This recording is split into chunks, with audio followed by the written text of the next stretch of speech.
Everyone watches stocks and crypto, but this week, the currency market moved first. The dollar bounced and gold and silver adjusted. That's not noise, that's risk getting repriced. We'll show you what it usually means and the levels that decide what happens next. Hello, everyone. Welcome to Strategic Markets and into our midweek session. To start off, we have some key economic events this week. We had our US market closed for President's Day, so we didn't have a lot of movement actually happen through the start of the week. Interestingly, by the end of tonight, in about Australia time, Melbourne time, we'll see the December durable goods orders data and the Fed meeting minutes release. So that really sets the context as to whether the market's looking at a hawkish or a dovish stance. And we get a lot more information as to what's really going on relevant to the Fed's meetings. Then we have our Friday, December PCE inflation data. Now, over the last couple of months, that's reasonably had some impact on the markets, and that generally sees how the long-term effects, whether they're actually going to be positive or negative. So, definitely important information upcoming this week. And lastly, we do have about 10 Fed speaker events throughout the week, and also 15% of the S&P 500 companies reporting their earnings. So it is going to be a jam-packed week. And hopefully, from what has started off earlier from a day off to the rest of the week, we get a little bit of volatility to the upside or whatever asset class you are in. But to start off our discussions, I think it's very interesting to note we've talked earlier on the DXY and US dollar index. Now, relevantly speaking, that is on a reasonable multi-month support zone and it's looking to price itself. Currently, it hasn't broken down. If anything, over the last couple of days, it's shown some reasonable strength. And that has definitely had some inverse correlations.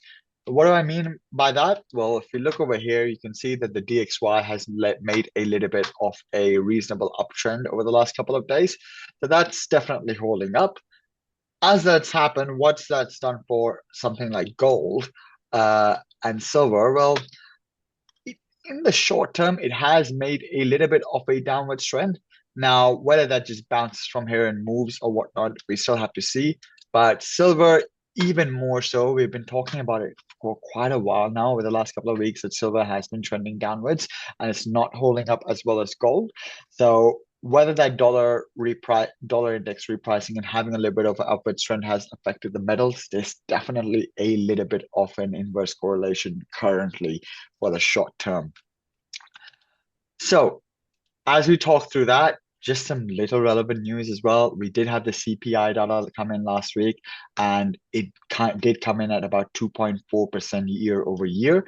So that markets reacted pretty well on that. The news aspect definitely took that information well. So if the PCE data comes out reasonably well as well this week, then I think we would have some room for cooler conditions. Let's see how that flows through. Another interesting thing is we know Kevin Walsh is being appointed the Fed chair as of May, and people keep having this discussion in the news as to whether he's going to have a hawkish stance or a dovish stance. To be honest, the inflation numbers are going to tell one story, but if Trump has appointed him, he definitely probably has some kind of thought into what Kevin's going to do for the future.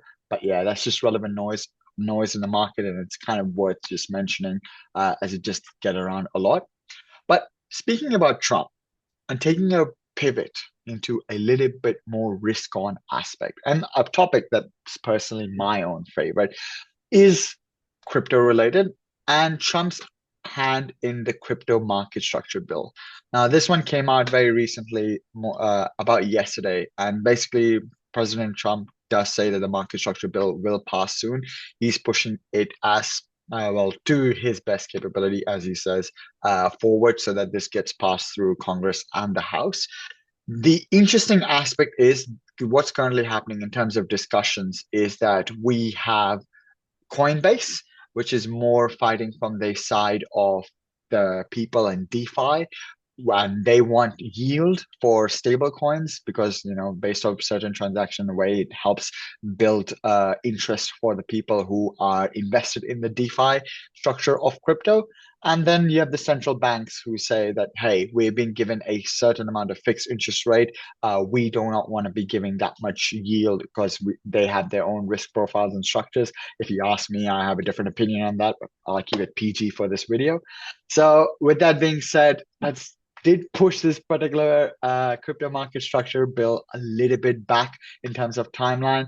And what that means for Bitcoin, well, look, it's definitely been a bit of a high beta risk play right now.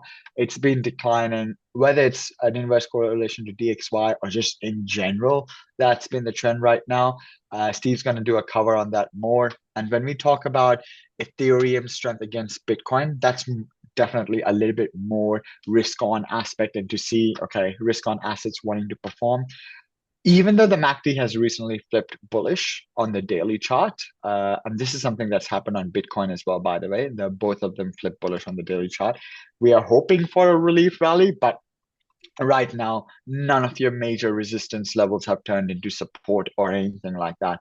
So unless there isn't a confirmation like that, we just gotta sit on our hands and see how things go. But I'll let Steven take it from here and see what his thoughts are.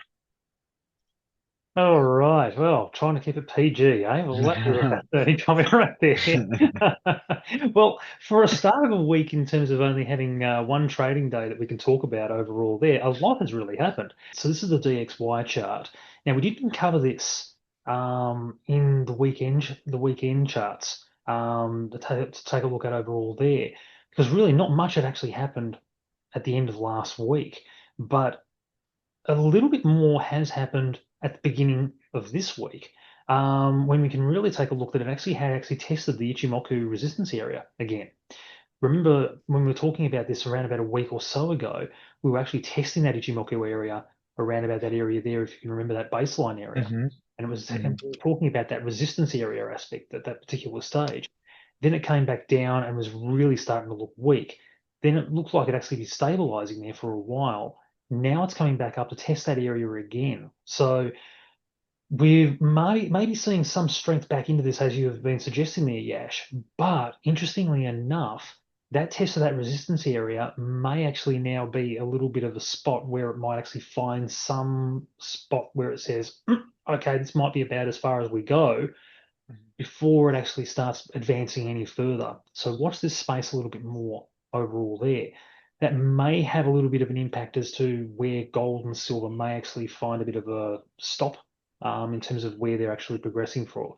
So this is very, very interesting in terms of the way to go there. As we also were saying in terms of gold and silver as well in the past as well too, keep an eye also in relation to the volatility aspects there as well, in relation to the options contracts, which might give us a little bit of a clue as to what's going on there. Obviously, as you can see with gold, because we're transitioning across to that now in terms of our discussion, you can also see that the width of the range is actually starting to contract a little bit. So with that, you'll actually notice that the options volatility will actually be shrinking as well. So with that, you'll actually notice that the trend will actually be starting to change in that way as well too. So it could actually be now a bit of a contraction. Whether it breaks out one way or the other will then be the way of looking at this in terms of aspects as well. But in the short term, this is where things get very, very interesting, because now with gold, we were talking about on the weekend whether it actually will form a swing up or a swing down from this point where we were on Sunday.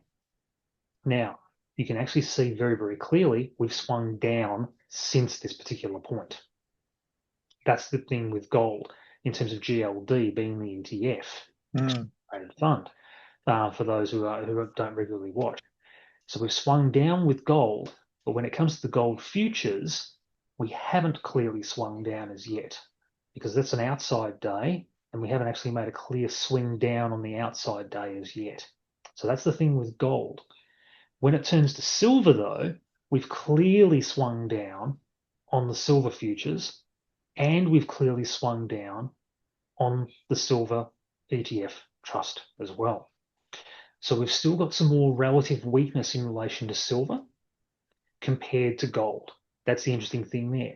But do also note that we're actually now hitting the cloud in relation to the silver trust in terms of the Ichimoku cloud, and our lagging indicator is now also penetrated through Yeah. the area. So we could start getting a bit more weakness in relation to silver as well there too, especially if it starts going through this baseline area with a lagging indicator. So there's a lot going on in terms of dynamics here Yep. and things here too. So that's the thing there. And if we take a look quickly at the moving averages, as you can see with silver, really not looking all that great with the short-term moving averages moving downwards, and we've clearly broken through that 50-day moving average being that blue line. So not a lot going all that great in terms of silver there. Your friend Bitcoin, my friend. Okay. Oh Now, God. I'm going to enlarge this so you can really see what's happening. Now, Mm. in terms of Bitcoin, actually, let's not start with Bitcoin. The real driver, Ethereum. Mm. Remember on the weekend we were talking about Ethereum and we were mentioning that big magic 2101 number. Mm. What happened over the weekend in terms of Sunday? This is what happened in terms of things on Sunday. We had a clean test of 2101, and you're going to hate me for saying this, aren't you? We had a clean test of 2101 to the downside. It attempted to get to 2101. What did it do? Have a look at the number right at the top. This number right here. Okay. Mm. What was the number that it hit on Sunday? 2101. 2108. Okay. Now you're probably looking at me going, Steve, I'm going to put a pitchfork up your bum. Steve, Right? you can't predict the future. Relax. Oh, wait. Right. But that's the truth. It hit the number, and then what did it do? Drop back. Straight back down. Okay. Mm. So yeah, it hit the number and went straight back down and went right back down below the short-term moving average again. It couldn't sustain itself as soon as it hit 2101. Yeah, valid. Just it. Okay. So these are the things in terms of when they finally do hit that. Now, have a look at that number again and look at the number on the right-hand side in blue. 2101.81. That's Mm. zone from April 23. Mm. The numbers don't lie. Okay. Yeah. These are resistance zones, and they're resistance zones for a reason. These are areas where they buy and sell. Okay. So that is basically the situation. Well-established zones of what actually happened from the past. And it's exactly what happened there. Now, I mentioned over the weekend as well, I had a position in Hedera. As soon as I noticed that particular thing happening on Sunday, out like a light. Oh, Got really? forget it. That was it. Because this is the driver. It's as simple as that. So as soon as you have a major driver like this and it fails to get through that, that's it. Everything else is going to follow. And we knew that that was the circumstance overall in terms of if this did not get past this particular resistance zone overall, then chances are all the other altcoins are going to struggle as well. Mm. We've seen that. Now, Bitcoin, we've got the same situation going on there. It's failing to get past that previous resistance zone area of 69,289 as well. Although there is some light at the end of the tunnel. Bitcoin Cash is actually holding above this previous support level. Interesting. Also, Mm. Polygon. This is not one that we actually discussed previously. But if you take a look at these moving averages, it's maintaining itself above those moving averages. Mm. Interesting. Okay. So there can still be some outliers that actually do exist in relation to all of these kind of things as well. But some of the other ones that we were discussing over the weekend, Doge started to fall beneath those short-term moving averages. Hedera holding okay, but still actually falling beneath that green VWAP. And then you can really see that in terms of the VWAP, it was really struggling to get past it. One of the other reasons why I decided to get out of it personally. Mm-hmm. Pepe, up, down, all over the place. Okay, it really could not figure itself out. Shiba, now falling back beneath the short-term moving average as well. So when you start seeing these kind of patterns rolling out and you start seeing the weakness, say, look, Mm. it's fantastic. It really was. And then it just decided, I'm going to fall flat on my face, right? Yeah. These kind of things there, it just proves itself overall. Okay. Yeah. Now, I'm going to leave it there for today because essentially, when it came to the indices, they did nothing in terms of the overall daily trend for one day. We may as Mm, well do this again at the end of the week. In terms of the one day activity, intraday, there was a lot of activity going on Tuesday over in the US. There was no doubt about that at all. mm, Essentially, what had happened though with them, they went down, came down, and basically tested prior support levels, bounced back up, and then settled. That was all they did. But essentially, they remained flat compared to where they were on Friday. But that's basically it in terms of summary there.